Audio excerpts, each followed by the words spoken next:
And we are back. At least we're back from what was a 1 week hiatus for the zombie prom. And we should be here each and every Saturday night going forward, weather permitting, for great paranormal talk. And we're going to have just that tonight when our guest Sam Baltrusis joins us. He's going to be talking with us about all kinds of haunted places across New England. He's written a number of books. We'll talk to him about those, and especially we'll talk to him about haunted Provincetown, because that's where the Provincetown Paracon is taking place coming up in May. So we'll be talking about that and a whole bunch more with our guest Sam Baltrusis tonight as we start episode 480 what? 400. Episode 486 of Spooky South Coast starts right now.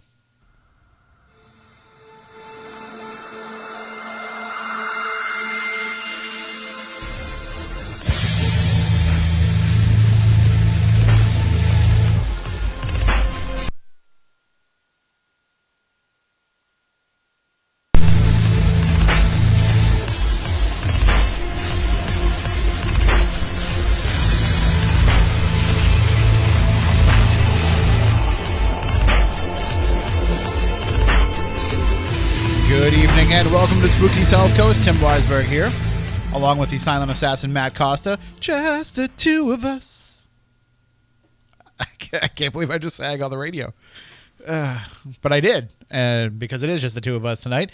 Of course, science advisor Matt Moniz has the night off. He's working on a project for, his other job that he got, his second job. Right. Which is kind of really taking over his time. But he's got something working on for that. It's due tomorrow. Is it very secretive? Is that? He's talked about it on his Facebook page. I mean, he's very cryptic anyway. Right. When it comes to anything. Well, we'll just say he's working in the ballistics industry. I think we can say. Is that safe enough to say? Working on developing some armor. Yes. So he's working on that tonight. And Stephanie Burke is not here because she's at the Cuckoo Cola annual cult meeting. I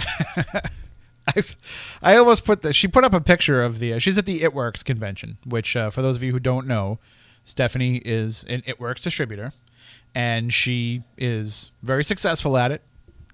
She's one of the leaders in the area, and she went down to Tampa for the big convention, but as we like to tease her all the time, we call it the cult. And when she put the picture of the arena, because they're in the arena in Tampa. They've had it like 3/4 of the way filled with people. How much money are they making off those energy drinks? I have no idea, but jeez. I thought about putting the little clip from Chippendales underneath of the Coca-Cola song, but I thought she would get mad that under her business post I'm making cult jokes. But that's where she is tonight. She's down there. She's working her main job, I guess we could say. Is that her main job? I don't know. What would you say is more her main? Is it that, or do you think it's more the wellness center and all that stuff? It's kind of a 50-50. Yeah, they kind of go hand in hand. They do. So, but she's doing that tonight. She wears many hats. Yes, and apparently a green hat from time to time because it's the official color of It Works. It is. That's what it was in the picture, just a sea of green. It was like going to see a Celtics game. The arena just filled with green. So we'll definitely have her back next week, but I think she might even try and check in at some point during the night tonight as well. And as I mentioned in the cold open a little bit later on, we'll be joined by our guest Sam Baltrusis tonight. Sam is putting on the Provincetown Paracon that Stephanie and I will be guests at coming up in May. But we'll also talk with him about his different books that he's written. He's written quite a few, and if you go to his Amazon page, you can see them all. Ghosts of Salem, Ghosts of Boston, Ghosts of Cambridge, Haunted Boston Harbor, and he also has the 13 Most Haunted series that he's been working on, and he also literally wrote the book on Paranormal Provincetown. Like, he has a book called that. So he literally wrote the book on it. So we'll talk with him about some Provincetown ghost stories for sure, since that's where the Paracon is taking place. But we will also make sure that we talk about some of these other areas because they all have fascinating stories. And what's great about it, too, is when you have somebody like Sam who has covered all these places. When you can get a whole book out of just the ghost stories in Boston Harbor, that means that you're starting to see the forest for the trees. So not only can you talk about these individual hauntings, but we can really kick around some of the ideas as to what might be the overarching reason why these places are so haunted. So it'll be a fascinating discussion a little bit later on, and you can always join in at any time in the conversation by calling in 508-996-0500. 877-996-1420 if you want to call in toll free. Those numbers are right up on SpookySouthCoast.com if at any point in time during the show you need them, and Matt puts them up on the screen from time to time on Spooky TV, which you can watch at our website, SpookySouthCoast.com. You can watch on our YouTube channel on YouTube.com, or the easiest way to get everything Spooky South Coast, download the free Spooky South Coast app. We have it for Android and for what's the other thing? It's I guess people kind of like it. Pears, like bananas, like something. A fruit, some sort of grapes. No. Wait. If I go through the entire Fruit of the Loom, sooner or later I'll hit it. Apple. That's it. If you want to download the Apple version as well, you can do so. So we pissed off so many people right there. Right. Right now, the ghost of Steve Jobs is like, see if I ever show up at one of your investigations. So, but absolutely, if you have an Android phone or an Apple phone, you'll be able to download the free Spooky South Coast app, and you can get all things Spooky South Coast. There are videos, the video stream, the chat room, the social media feeds, the past episodes, everything. That's the easiest way to follow along with the show. And it's free. It doesn't cost you anything, which is a terrible, terrible business model for us. Just giving the stuff away. We've been doing that for 11 years now, though, so we're certainly not going to stop anytime soon. And also, you can join in the conversation during the night by using the hashtag SpookyLive. If you're on Twitter, you can tweet us at SpookySC or just use the hashtag SpookyLive. Either way, we'll see it. But we love the chat room. We love the people who join us in the chat room, and we would be able to interact with you as much as we can tonight. Stephanie's not here. Usually she keeps an eye on the chat room for us. But we can always, keep glancing over there from time to time. But I think tonight, if you have a question and you want to get involved in the discussion, the best way is to call on the phone, because that's where I can operate things from where I'm sitting. So again, 508-996-0500. We were off the air last week, and I mentioned that this is episode 486, which means we're getting close to 500, man. We're getting really close to 500, just a couple months away. Right. But you'll look, people are probably looking at their podcast feeds and being like, well, wait a minute, there was no episode 485. There is an episode 485. It's a really, really weird discussion with our guest, Douglas Robinson. Stephanie and I came in, we recorded a show with Douglas Robinson talking about vampires. But he created his own fictional universe of books about vampires, and it was just kind of weird because we kept trying to bring him back to talking about actual real-life vampires, which is kind of how the interview was portrayed to us from his PR people. But he kept talking about his characters, and he wouldn't really discuss the real vampires. He acknowledged that they are real and that there really are real vampires, but I don't know. It's a little different. And the reason why we haven't released it yet is we've been having a little bit of issue with our podcast feed. We're trying to get that fixed. I know people are getting the episodes from the podcast feeds. We're just not getting the numbers that reflect that. So I can't really tell if it's uploaded correctly until I see that somebody's actually downloaded it. That's how I tell, okay, it's working, when those numbers start to rise. But right now they're showing all zeros. So hopefully people were able to get it through the podcast feed and everything's working. We'll get all that squared away, and then I'll release that episode as well as this week's episode into the podcast feed. However, I have to warn you, I messed up the audio on episode 485. I totally screwed it up. I came in with the laptop. I plugged it in. I was looking at it. I was watching it. It seemed like everything was fine. Nothing was clipping. And then when I went and played it back, everything was clipping. And normally when there's a little bit of audio issues, I just send it to Matt Costa, the Silent Assassin. He's the audio doctor. He can fix it. But I knew that this was beyond what anybody could fix. I'm learning a lot now, working in the newsroom and having to cut audio and everything. Mm-hmm. And I learned when I've blown my chance at saving audio. And I definitely blew my chance with this one. But we'll see what we can do. It's always next time. I mean, I'll put it out there. It's up to you if you want to listen to it, folks. I'm sure we've done worse. We have definitely done worse. But I hate when I put something like that out and then people send it back and be like, "Whoa, that was terrible." Well, you don't have to listen. If it sounds like crap, just stop listening. I mean, how many times has the audio been perfectly fine, but the show sounds like crap? You still listen. If we're totally talking about crap, but it sounds good. So people will listen to that. So what if we're having a good discussion and it sounds like crap? Then just keep listening. But so we'll certainly get that up there as well. I do want to address where we were last week for those of you who might not have been paying attention and didn't get a chance to go. We were at the zombie prom. Stephanie and I were. we went to the zombie prom that Jeff Belanger and Dustin Parry put on to help with Climb for the Cure, their effort with the Leukemia and Lymphoma Society. They'll be climbing Mount Kilimanjaro, and this was part of their fundraising efforts for that. And there was a great turnout at Jalapenos in Bellingham. There was, first of all, you missed some pretty awesome nachos, I got to say. Oh, did I? Yes. Which was kind of odd because the nachos came out to be like $7 or $8 with a huge plate of nachos. And like a beer was like $4. So I'm like, wait a minute, a bottle of Bud Light's $4, but this huge pile of nachos is only like $7. But anyway, it was good. And the place was great. The staff was awesome. Everybody that came out was in full support, buying raffle tickets. I brought Ken Bones in. Nice. And I put Ken Bones out for people to like sit and take pictures with him. Ken Bones was kind of the head of the party. And then Stephanie and I were amazingly made up by John Brightman. He spent about 45 minutes on each of us. He said, just bring the clothes that you want to wear. I'll take care of the rest. And he did. He completely turned me into a zombie, made it look like I had no nose, which I told him was going to be a challenge with a schnoz like mine. But he was able to do it. He fitted a piece over it. And just the way that he does the makeup was fascinating with the airbrush. Have you ever seen airbrushed makeup before? Just on, maybe online. That's about it. But you've seen like airbrushing, like when somebody you know, if you take your bike helmet and you go and get something airbrushed on the bike helmet, you've seen the process. I found a group picture on your Facebook that I'm going to share. Well, thank you. There. The airbrushing, you know, was something that was a little bit. You guys weird. do look good, and Ken Bones does not look like he ate that many nachos.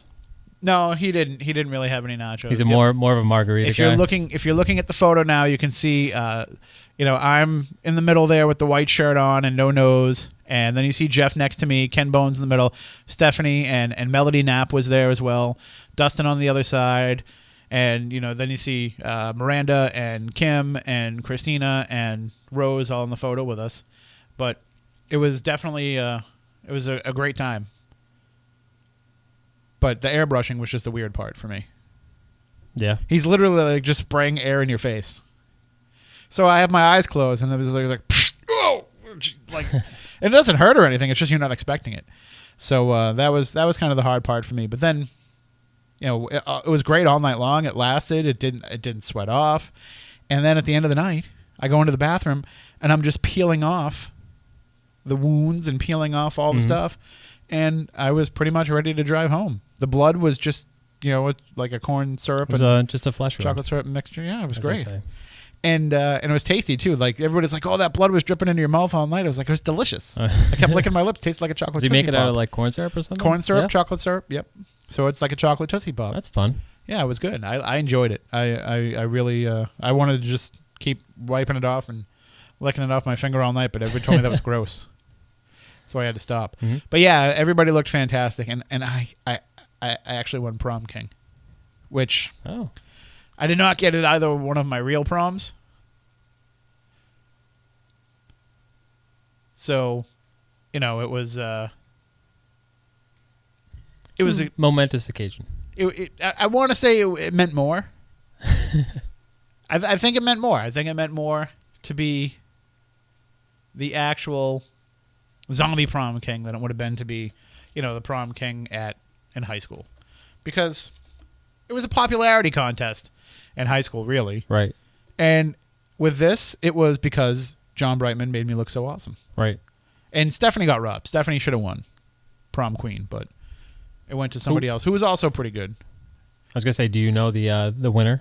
I don't know her name. She was dressed as a bride. It was not somebody that I knew, because there was a mixture of people who were there because they do things with the Leukemia and Lymphoma Society, and a mixture of like our paranormal, you know, Legend Trips crowd. So it was kind of a mixture of both, but it was definitely a great time. They raised a lot of money for the Leukemia and Lymphoma Society, and it was just a blast. And so Jeff's talking about maybe doing it again in the future for something else, for another worthy cause. So if you missed out, you will have a chance to get involved with the next one. And I highly recommend, if you're going to do a zombie prom, or if you're going to do anything, if you want to do a zombie photo shoot, if you want to do a zombie movie, a lot of people are writing. If you want to just scare your parents. Right, yeah, whatever. Halloween, if you want to, you know, because listen, you can go out and buy a zombie costume at any of the pop-up Halloween stores. And what's it going to cost you, Matt? $60, $80 for some of these? It can get kind of pricey, and they're not really that good. No, they're not. And it's a mask.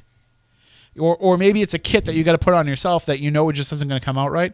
John Brightman will do zombie makeup for you, and it's surprisingly, amazingly affordable. I think he said he charges like $60 to do somebody's makeup. And for $60, trust me, for $60, it's going to stay on. Mm-hmm. You're not going to sweat it off. How long did it take? About 45 minutes. That's not bad. Because, I mean, you hear about people doing movie shoots and stuff, being in the chair for 6 hours. Nope, nothing like that. And it was pretty impressive. I think that was movie quality. It was movie quality. It was at least TV quality. Oh, yeah. It was Walking Dead quality. And what was great about it was that, like I said, I just peeled off some of the wounds right afterwards, like just literally just pulled it right off my skin, threw it in the trash. Didn't hurt. The only part that hurt was we cut up my shirt and then poured blood all over the shirt, because I was lucky enough to go into the Salvation Army and find a real tuxedo shirt for $2.50, which was just an amazing find. That is. And I was like, it's a little snug, it's too tight. And then I was like, well, wait a minute, we're just going to cut it. So I just put a slit up the back, and then it was like perfectly fine. But so we found that real tuxedo shirt. We hacked it all up with scissors, and then he poured the blood all over me. And so the blood actually seeped into some of the holes on the shirt and got stuck to my arm hair. That hurt. Yep. Pulling off. But other than that, like, everything else was fine. Everything else was great. And I pulled it off really quickly. When I got home, I just jumped in the shower. All the airbrushed makeup just washed right off. And I left a little bit of a ring in the tub. But other than that, it was like 1:30 in the morning, so I wasn't too worried about cleaning up after myself. Right. And it's just corn syrup. You're just gonna get. This is how we get to ants. Okay. This is how we get ants. I know, in the bathtub. So it worked out fine. It worked out fine, and so if you're looking for makeup, if you want to get some professional makeup done, definitely contact John. He will hook you up. Tell him that we recommended you. Tell him Spooky South Coast sent you, and he'll take it. He'll be very gentle with you, if you say that. But only if you say that. Yeah, if you don't say it, he's going to be wicked rough. Right. He's just going to put corn syrup all over your arm hairs. Let's rip him off. So I guess for people, if you're a paranormal investigator, usually out on the weekends, you're out and you're investigating, you're doing something, whether it be a private investigation, or maybe you're part of an event, or maybe you're going to a convention or something. You're usually busy on a Saturday night. You're usually not looking for something to do on a Saturday night. But I have to think, like, some of these people that were at the zombie prom, like, as I said, it wasn't just paranormal folks. Some of them were folks who do stuff with the society. Like, you could just tell they were dying to get out and do something like this. You could tell that, this is, the effort that they put into it, the fun they were having, and that's what made it really especially worthwhile. To have like cancer survivors who are like, this is great, this is the best, this is the most fun fundraiser we've ever done. That's the sign of, you put on a really good event. So Jeff and Dustin did a fantastic job with that. And I think that, and I also didn't tell you, I won a can of Spam too. Did you? For being prom king. Wow. Yes. So I didn't bring it in, but I do have Spam. I haven't cooked it yet. I was thinking about it. You don't have to cook it. No, you don't. You can keep it as a trophy. Yeah. That's where I was kind of... Half the nutrition is from that gross jelly that's inside. Is that... is that jelly, like... I don't know. Should I wash that off? I don't know. You probably could have fried it with the jelly. You probably could have just added it to your costume. I've always just kind of said to myself, I'm going to... I'm not sure what it is. I don't know. Pour it out into the pan. I take it right out of the can, pour it right into the frying pan, and just cut it down in the frying pan and then let it fry. Right. So do you have to cook it? I think it's already cooked. I've never not cooked it, but... Yeah. What's your favorite canned meat? I like the cheaper version of Spam. The treat. I think it's called treat. Yeah, I've seen treat, yeah. Mostly just because it's disgusting. But I like the fact that it's like the Hydrox of specially prepared assorted meat. See, I don't think people realize that that's an actual phrase that we use for things. Hydrox? Being the Hydrox of something. We Yeah. frequently use that phrase, like when something's a knockoff, when it's second best. It's when either a Hydrox or a GoBot. or GoBot. I was gonna say when it's the GoBot of famous product, then it's the Hydrox of it. You know, Yeah. that's something that we've said for years. But I have to say, I recently have been perusing the canned meat sections of like Walmart. Is it the can of spotted? Spotted dick? No, that's a pudding. Oh, is it? Yes, Oh. it wasn't that bad. I had some, but because I'm here and I have to have like food that I can keep in a drawer and be able to open up and eat for a snack. So I was like looking at the canned meats, and I've always been a big fan of deviled chicken, Underwood deviled chicken. I don't really care for the deviled ham so much. It's all right, but it's salty. I don't like salt, but the deviled chicken is wonderful. But I was looking at some of the other canned meats, and I was like, well, they have like roast beef in a can. They have potted beef in a can, like all these different like things in a can that you can buy. And I said, you know what? I've always seen them and I've never tried it. I'm going to try Vienna sausages. They're like 26 cents for a can. I'm just going to try them and see if they're any good. Right. Because I'm looking at it, I'm like, it's just a mini hot dog. Is it? Is Yeah. it though? So I'm like, it's just a mini hot dog. So I buy a can of it and I open it up. And I don't realize that you probably should cook Vienna sausages. They're already cooked, but they're just gross and slimy out of the can. Okay. Now, anybody that knows me knows, like, I have no problem going into a store, buying a can of sardines, just eating them in the parking lot. Gross. No, come on. Sardines are good. But, and I'll eat, like, the mussels in a can. And Aren't sardines salty, clams in though? a can. No, No? not that bad, no. I get the ones in the hot sauce, too. Those are good. Yeah. Louisiana hot sauce. But Vienna sausages, not so good.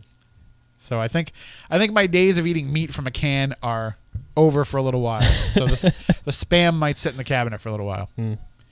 This isn't exactly the.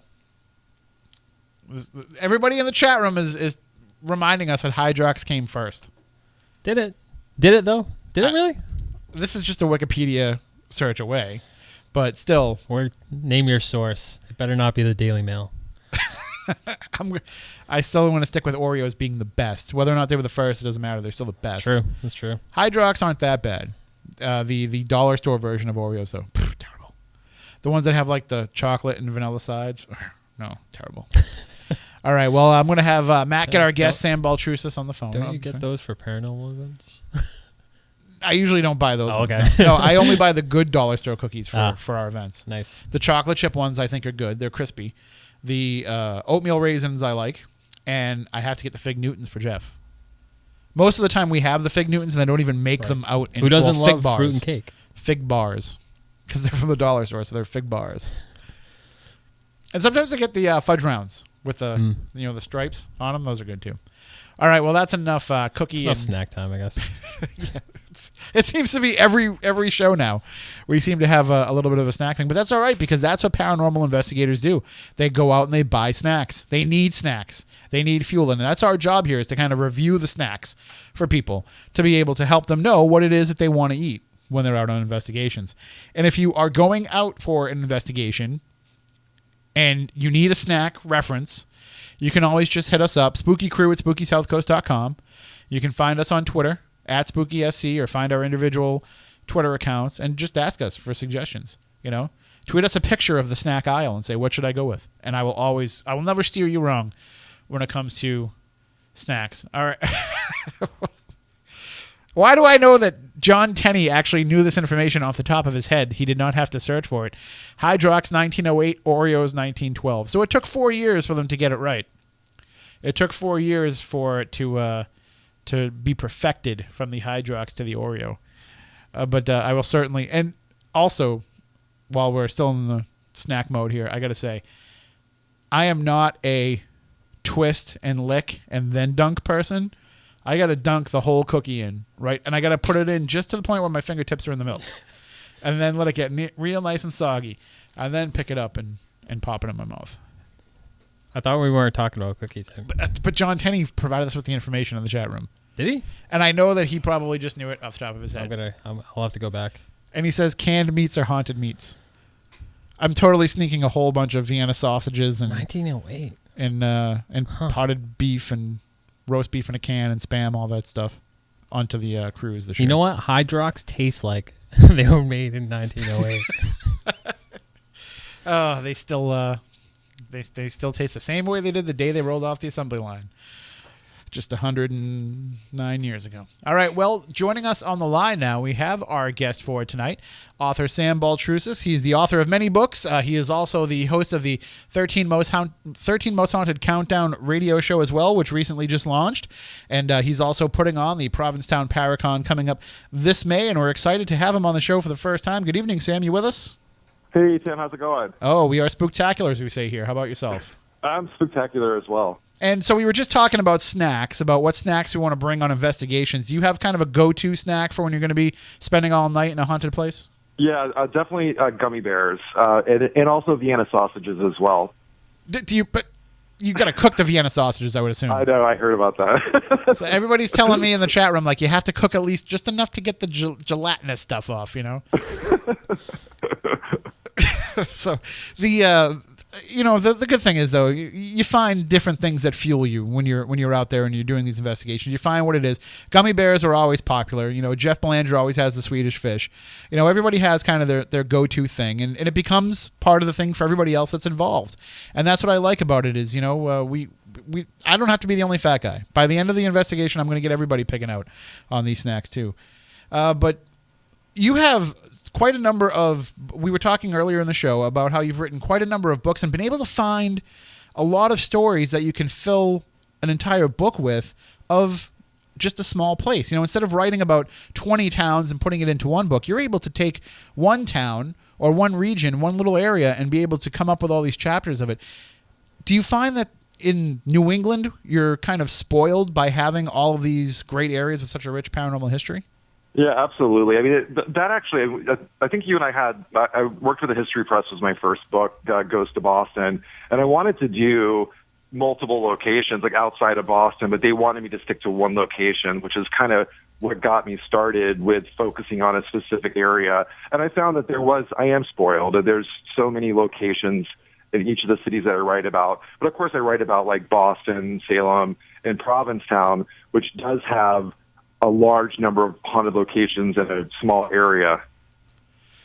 But that's kind of the History Press's thing, though. Like my first book was Ghosts of the South Coast, so I worked with them on that, and that's kind of like the idea is, you know, they want to really get into the roots of some of these stories, and that's what I liked about working with them is, I said, listen, this book just can't be a bunch of ghost stories. It's got to be about the unique and interesting history of this area. And they were more than happy to give me plenty of space to tell the strange stories, to tell the stories about how, you know, the settlers ended up purchasing these lands from the Native Americans and the curses and all those kind of things. And that's what's great about this area is it's that history, that weird history is just as intriguing as the ghost stories. Yeah, I mean, I always say that my books are history books with ghost stories, and the ghost lore kind of lures people in, but the history is what I'm really passionate about. That's the way that I've always looked at it too. You know, that's what we say when we do our events. We always say, you know, come for the ghosts, stay for the history. It's our way of kind of tricking you into learning something because you're coming out to have a paranormal experience, and the next thing you know, you're going home being like, I didn't know about all this cool history. And of course, you know, you're I don't want to say. I mean, I guess I could say is Salem your most popular book? By far. I mean, I wrote Ghost of Boston was my first book, and it's still, you know, it still does very well. But Ghost of Salem is like international bestseller, and I kind of knew it coming in. And my publisher, History Press, really wanted me to write a book on Salem, and I thought it was, you know, there's so many books on Salem, but not so many books on the paranormal aspect of Salem, which opened up a whole can of worms for me in regards to research, and I feel I'm really proud of Ghost of Salem, and that's how I'm known is for that book. Because I mean, I'm assuming that, you know, something like Boston is a popular topic, but it doesn't. It'll have some appeal in the paranormal world, but I think a book like Ghosts of Salem is something that, you know, people are just going to pick up when they go to Salem, or people are just going to pick up because they see something on TV, and the recent WGN TV series is going to get people interested in it. It just seems like Salem has a more international appeal. It does, yeah. Like the book, people go to Salem and they see my book at like Wicked Good Books, and they sell like 30 to 40 copies a week, just as like a memento when people go to Salem, which is great for me. And it also, what's good about the book is it is a history book with ghost stories. So it's a lot of weird history in Salem that people didn't know about. So you said that Ghosts of Boston was your first book. With doing that, I mean, how did you decide what to focus in on? Because there are a lot of different haunted places in Boston, but a lot of them have just become legend more than anything else. Yeah. So I've been a journalist for many years leading up to, and I wrote a story for Stuff Magazine called Haunted Hotspots in Boston. And so that was the beginnings of my sort of switch over from journalism to paranormal journalism. And I used that story in Stuff Magazine as the basis for Ghost of Boston. And I wanted, from the first book, I wanted to include Provincetown and Salem, but my publisher insisted that those chapters were so strong that it could be a standalone book, which ended up happening. So I had to really focus on just Boston specifically. And so there is a lot of legend, but there's also the history coupled with the ghost stories. And I give ghost tours as well, and the ghost tours have been a major source for material. Well, I think, too, that anytime you could actually be out there and be surrounded by the stories, it makes a difference in being able to share those stories with people than as opposed to, if you're just looking a bunch of stuff up on the internet and maybe making a few phone calls to haunted places and talking to the owners and getting some background and stuff.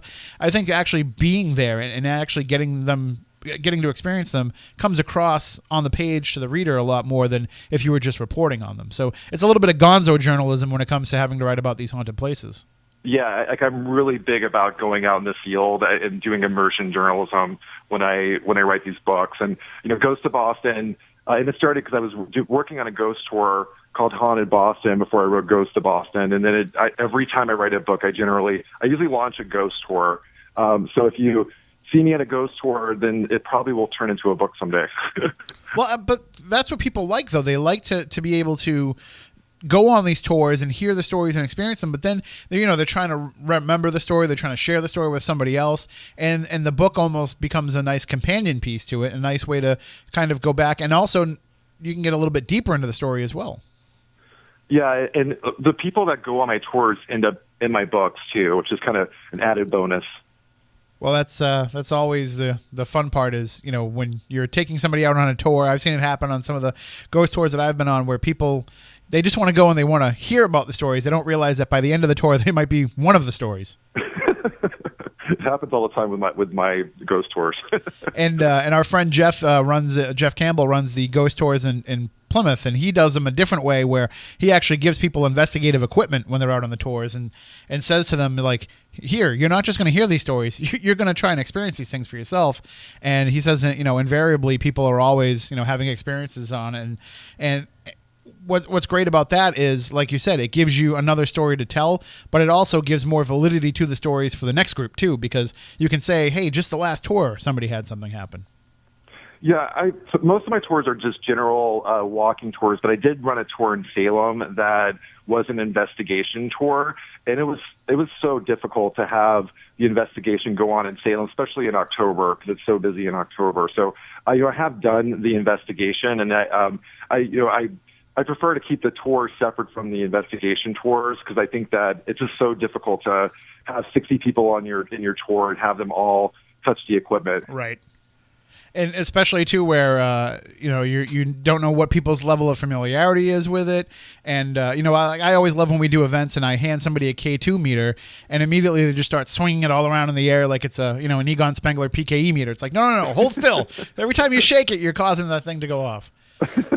So you can't really take the time to show everybody individually how to use the equipment.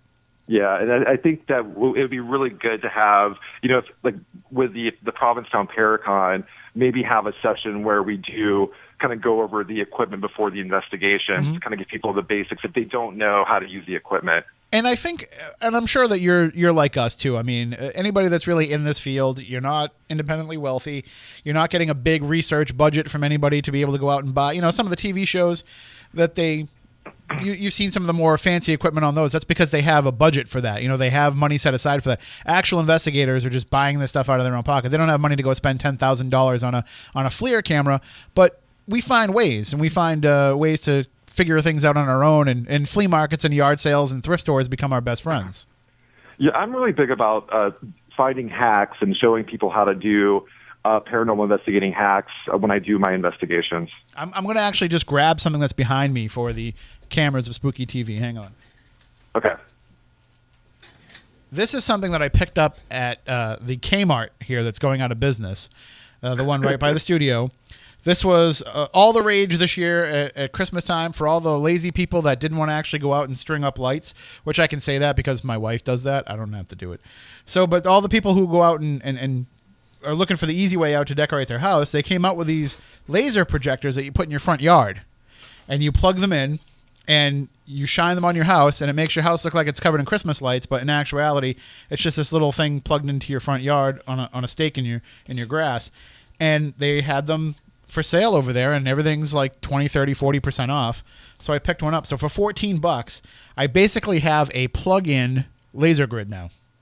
That's awesome. Which do they still have those, Tim? They do. They still have some left. They probably had about 10 or 15 of them left. But this is going to be great because we can use this at Provincetown Paracon, and we can plug it in somewhere, and we don't have to worry about the ghost draining the batteries or the batteries just draining on their own, and people thinking it's a ghost. But we can make sure that we have a steady stream all night long of laser lights. So the only problem is we got to rig up a little stand for it. We got to figure that part out, and we got to figure out where to get power for it. But those are all problems we worry about later. We got the lights. They look pretty. They work. That's all that matters. Have you? So I actually am using something that's like a toilet light. It's like a motion detector, like toilet light, and it sets off if there's motion in the room. I just have to figure out how to use it though. Yeah, I mean those are the great things to get. I always go into the Salvation Army, and if I see a baby monitor, I'll usually grab the baby monitor because those work two ways. They'll work as being something that you can use for communication from one room to another, but also it works great for like a white noise generator, like a static generator, to be able to try and pick up something through those noise. And anybody that's ever had a baby and used the baby monitor knows you get some creepy stuff coming through those things. So that's definitely worth. I mean, it's just all these little things that you can pick up here and there. And yeah, it's good to have the good equipment, the real equipment, and we'll have some of that at Provincetown Paracon as well. But sometimes it's just this little stuff that you can find along the way instead of having to invest thousands of dollars in equipment. But the best tool to bring with you is yourself, always. Absolutely. Tim, what do you think about the spirit box? Like, are you a fan of that? I have them, and I've used them. I don't know if I believe in them 100%, but I've also had very weird stuff come through them, too. Yeah, me too. I've had language that shouldn't come through, words that are being said that shouldn't be over the radio. I've had it call people by their names directly. When we were using one with on an investigation with Jeff Belanger, it was actually calling him by his first and last name. So, there's been enough weird things that have happened that I still bring them along, but I don't know if I really put stock in everything that comes through them, especially because a lot of the times you're hearing stuff in the moment that when you go back and you play it back, you're like, oh, that's not what it said at all. And I think that doesn't mean that you were wrong. I just think that you were tuned into something else at the time, that was kind of just like a little bit of an auditory aid to help you get the message. If that makes any sense. Yeah, it absolutely does. And I always view it as like a novelty, but I've been blown away myself with the spirit box sessions, and I tend to not want to use it, but then it's so theatrical, and people are usually kind of freaked out by what when you use it on an investigation. So I do whip it out sometimes. And the good thing about spirit boxes too is, again, there's been a rise of DIY stuff with those where it becomes not so much about buying the best one, but more about finding something that you can hack yourself and you can actually modify it to the way you want to do it. And I think that's been a big thing for a lot of people. That's why I think every investigator usually has one of those, and they'll say the same thing. I don't know if I always believe it, but they at least have it because it's so easy and affordable to get one. And you don't always have to go out and buy the ones that are on the websites either. You can just find the schematics and do it yourself. Matt Costa has been great at that. Wherever my co-host Matt Costa, whenever we find something, we'll be like, hey Matt, can you figure out how to hack this? And usually he can, one way or another. Yeah, I miss Radio Shacks. Like the whole shack hack thing was a lot of fun to do. We're lucky. We live in a town where they still have one of the few Radio Shacks left. Oh, that's good to go and go to your Radio Shack. You can always go in and find like just weird stuff and just little, like I got, what did I get one time in there, like a sound meter. Actually, I think I got that at a yard sale, but it's a Radio Shack sound meter, and it measures the decibels of sound. So if you're recording audio, you can actually run that next to it, and you can actually see if there was any kind of fluctuation in that. So you pick up a sound, you pick up a noise, it sounds like a bang, but then you go and you look at the sound meter and there was never anything that registered on the sound meter. So everybody heard it, but the sound didn't actually exist, which is pretty fascinating stuff. And you got to bring all this stuff to Province Sound. Oh, we definitely will. We'll have everything. You know what I have that I'll bring with me? It's controversial, but people like to look at it. It lights up. I have one of the few working ghost arcs. Oh, that's awesome. And I say that Cool. I say that it's working right now. Whether or not it will be by the time we get to Provincetown Paracon, I don't know, because it's not like I can send it off to be fixed because they've totally disappeared off the face of the earth. But I do have one that we can try and we can use, and I've used it for. It works really good for ghost box stuff and for EVP recording, but for everything else, it's just way too off to get kind of accurate measurements. So, something that I'm interested in, because I saw it on Kindred Spirits with Amy and Adam, was the Boo Buddy. So using the bear as a trigger. Yes. Yep. Have you used that before? I've been on investigations where people have had them. A friend of ours actually has one of the dogs, which is the same idea. I think it's Bob Christopher that makes the dogs. He'll be at Salem Con too, so people can pick him up there if they're looking for one. But I like the idea of having these trigger objects that spirits can interact with, because you take away that human element of saying, well, somebody was standing right next to it. It could have been their cell phone going off. Like, now you're able to be in a completely separate room and you just have this device sitting there. And it's getting interacted with. It's getting played with. It's getting used. So I think that is, the more you can kind of show that it's not people that are directly influencing it, the more interesting it is to me. Although I do think people have to have some bit of influence over it for it to happen. It's good to be able to show that to people and say, hey, look, this dog is in this room. Nobody else was even on that floor. Or this bear, nobody else was even around it, and it just lit up on its own. Something was interacting with it. And it makes for really good television, too. Well, it certainly does. They like stuff that lights up. Yeah, exactly. Is there anything that when you're on an investigation that you have to have with you? Is there anything that you won't? And it can be, a generic thing like I have to have a digital recorder. It could be specific like I have to have this digital recorder. Yeah, I'm a paranormal researcher, so I tend to get really bored on investigations. But the past year, I've kind of it's changed. So I started getting into. I did an EVP session that just kind of freaked me out. So I'm like an EVP person. So I have my recorder that I use when I do an investigation. But I'm old school, so I do like pendulum, and and I'm also big on kind of educating people about the basics of paranormal investigating. So I do investigate, but it's more in an education instructor kind of way. I've kind of gone away, though, myself personally, from having to have, proof of everything and having to have data collection all the time. Like, we do our events that we run with Jeff Belanger. They're called Legend Trips. And Right. we push the idea of legend tripping versus paranormal investigation. There's elements of both in our events, but I think there's elements of both in any good investigation. And sometimes I just like to sit in a dark room and not turn on any devices and just see what happens. And sometimes I think that's kind of just as fascinating as seeing if something is lighting up in my hand or, if something is making a noise. Yeah, I went from like the paranormal investigation to the idea of a paranormal experience because I was managing the USS Salem. There was a haunted attraction called Ghost Ship Harbor, and I was working with like Rachel Hoffman, and John Brightman was on for a while too, and that was kind of a nightmare. So it was kind of how there were so many people that walk through. How do you turn that into a paranormal experience, and when they're there for 15, 20 minutes? Right. So that was extremely difficult. And I definitely want to get more into the Salem and some of the other places where we've done events coming up in the next hour, and we're definitely going to talk more about Provincetown as well. But one story that I just want to share with you really quickly, I don't know if I've ever had the chance to tell you this, but I've had now happen on a couple of occasions on the Salem in Third Mess, which is one of the more active areas, as you know. Yeah. But absolutely. I always like to do this thing. I have two K2 meters, and I always try to use them side by side if I can, because I want to see if one picks up and the other one doesn't.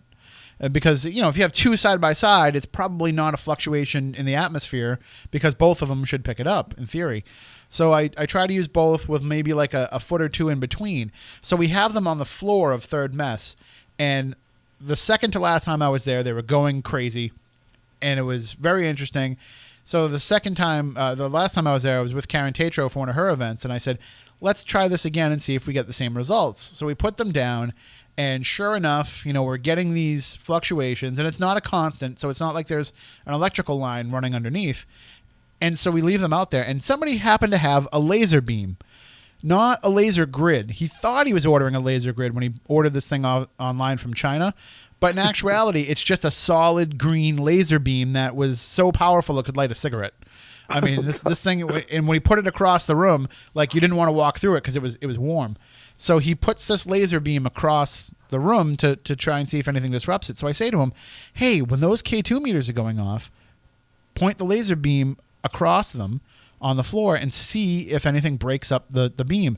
And sure enough, when he pointed that across, it looked like there were two legs standing over where the laser beam was getting disrupted by whatever was standing there. It was amazing. And it was one of the coolest things I've ever seen happen. Like that area is in my opinion, the most active on the USS Salem, and right beneath that, the berthing area below is where they kept the bodies.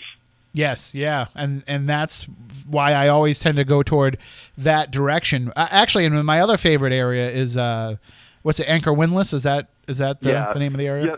Unfortunately, we weren't able to bring people to the most haunted areas on the USS Salem during the event, but a lot of people who worked on the vessel were able to go. And I have, in fact, I'm going to write a book about it. It was so many experiences, and your experience with a laser, it adds to the mystique of the hauntings on that vessel.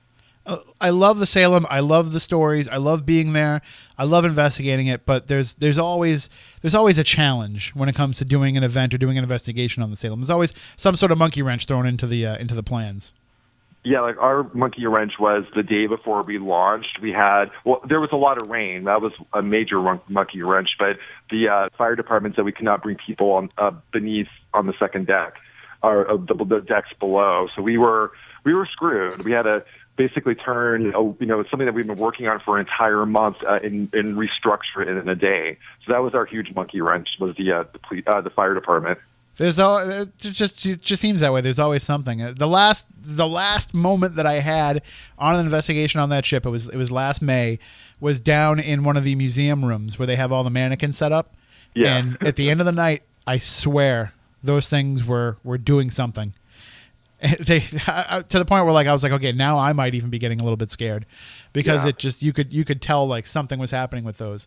But that's what's great about that ship is you can put yourself right into that moment of what it was like being on that ship and serving, because everything literally they just walked away when it was decommissioned. They just left everything the way that it was, and people have left it that way since.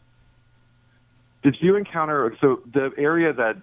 The area where you had the laser beam experience in the third mess hall, that was also where the Burning Man. Did you have that encounter with the so-called Burning Man? No, but that actually creates something. That creates some pretty interesting questions in my mind, because we had a very intriguing experience in that back area where we saw smoke. We were in third mess. We only got about 2 minutes before the news, so I'm going to try and get this out as quick as I can. Okay. But we were in third mess, and then that area, I guess, 4, going forward into the ship. So right. the next room over, they have that little area where you can drop down to all the decks. You can see that little hole that goes down to through all the decks. So there was 2 people sitting out in that area, and I saw smoke coming in from that area. Everybody saw smoke, like a big puffy billow of smoke come through. And I immediately ran in there because I knew that the people that were in there, one of them was a vapor. So I was like, I hope he's not vaping on the ship. I'm going to have to tell him he can't vape. So I go in there, and I was like, you can't vape on the ship. He's like, I didn't. And I was like, whoa. Well, it smells like cherry, like pipe tobacco. But his was like some sort of, some sort of other like wintergreen smell or something. And I was like, well, that's not what we, he had me smell the flue. I was like, that's not what we smelled. And that's not what we saw come through. So there was literally like smoke that had come through that had like a wood smell to it. Yeah, there definitely that occurred with us as well, and then it got, as the season progressed, it got progressively more active as it got closer to Halloween. So we could maybe talk about some of those things because that's pretty similar to what happened to me as well. Oh, nice. We'll definitely pick that up on the other side of the news. We are going to take a break for the network news right now. When we come back on the other side, we'll talk more with our guest, Sam Baltrusis. You can check out his website during the break. You can find his personal website, 13mosthaunted.com, the number 13mosthaunted.com. You can also go to Amazon, find all of his books as well, and then you can find as well his new 13 Most Haunted Countdown radio show on his website as well, too. So all those great ways to follow along with everything that we're talking about tonight, including the Provincetown Paracon, which we'll talk about coming up next as well. So stay tuned. We'll have more Spooky South Coast for you following the news in just a few moments.